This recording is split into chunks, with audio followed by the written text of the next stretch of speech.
Hey guys, today is my first video in my video series I'm going to call Financial Fridays. I don't know if I'll have one out every Friday or just kind of as I can or as questions come up, but today I want to talk about how to write a check.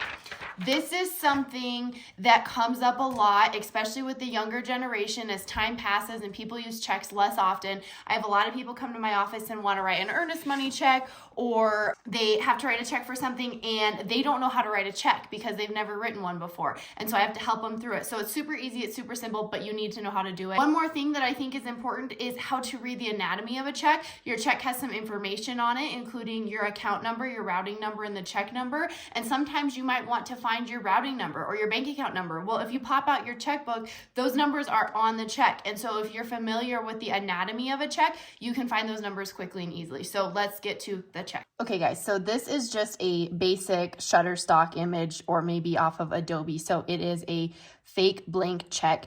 Never post one of your checks with any of your personal information online, of course. So this is all fake bank, fake numbers, etc.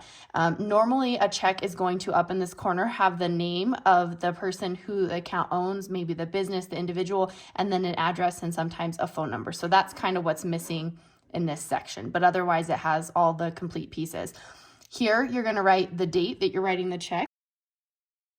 This is the check number, so you can track with your bank if you ever need to find a record for a check. Pay to the order of. This is who the person the check is going to, and some of these parts are easier than others. So let's just say we're investing in our financial futures, and so we're writing this to, but it's whoever you're writing the check to. And you want to write a check for $10,000. Now down here, you're going to write it out in words because they want to make sure that these match. So $10,000 and no out of 100. Now you also could put 10,000 and no, so $10,000 and no cents. But this is how I write at my bank, so I've always been okay with it. Then you'd write a memo. So like say you're writing a check for your mortgage, you could write it's for my July mortgage. Say you're writing a check for some plumbing work, you could write plumbing. So just something to track in your mind if you need to look back of what it's for.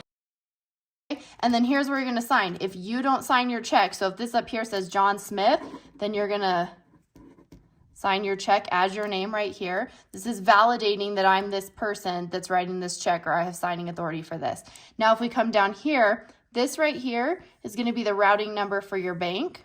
So between these little symbols, this one and this one, that number is your bank's routing number.